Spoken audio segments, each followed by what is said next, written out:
Is it at all possible that infinite generosity and liberality, inexhaustible riches, unending treasures, peerless and eternal beauty, flawless and everlasting perfection, should not require the existence of grateful supplicants, yearning spectators, and astounded onlookers, all destined to stay in eternity in an abode of bliss, a place of repose?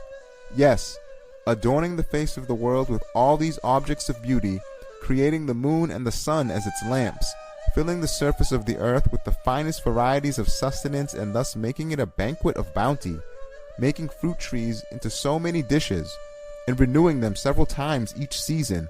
All this shows the existence of infinite generosity and liberality. Such unending liberality and generosity, such inexhaustible treasures of mercy, require the existence of an abode of repose, a place of bliss, that shall be everlasting and contain all desirable objects within it.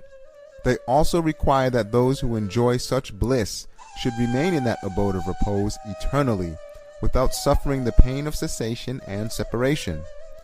For just as the cessation of pain is a form of pleasure, so too the cessation of pleasure is a form of pain, one that such infinite generosity is unwilling to countenance.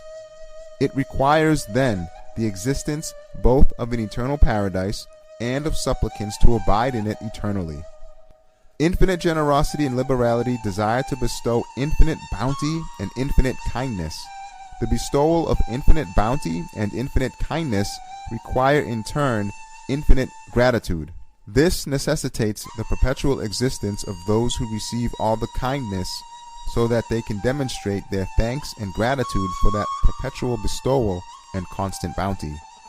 A petty enjoyment made bitter by cessation and lasting for only a brief time is not compatible with the requirements of generosity and liberality.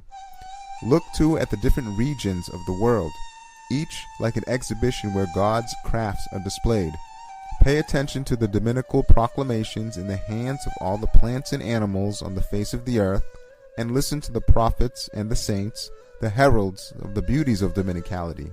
They unanimously display the flawless perfections of the glorious Maker by demonstrating his miraculous arts, and thus invite the gazes of men.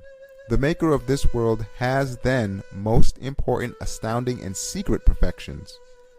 It is these he wishes to display by means of his miraculous arts. For secret, flawless perfection wishes to be manifested to those who will appreciate, admire, and wonderingly gaze at it. Eternal perfection requires eternal manifestation.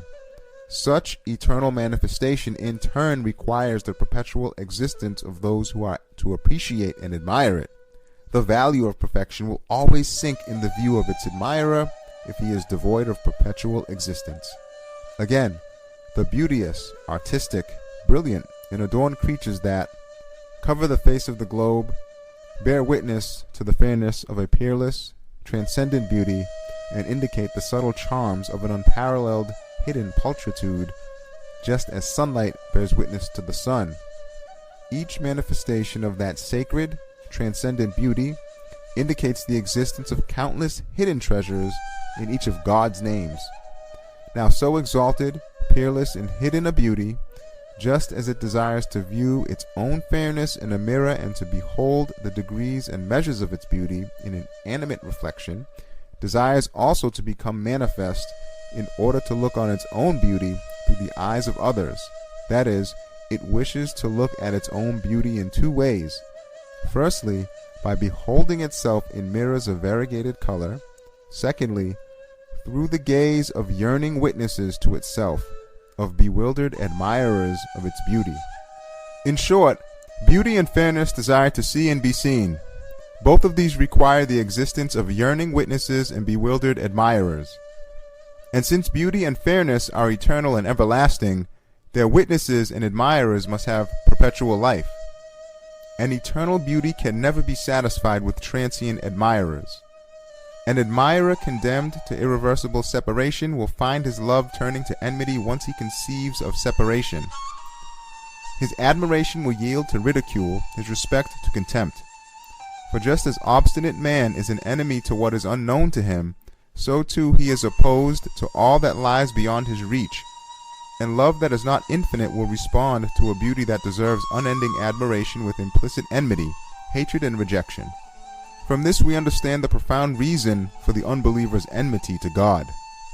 So endless generosity and liberality, peerless fairness and beauty, flawless perfection, all these require the existence of eternally grateful and longing supplicants and admirers. But we see in this hospice of the world that everyone quickly leaves and vanishes, having had only a taste of that generosity, enough to whet his appetite, but not to satiate him, and having seen only a dim light coming from the perfection, or rather a faint shadow of its light, without in any way being fully satisfied. It follows, then, that men are going toward a place of eternal joy where all will be bestowed on them in full measure.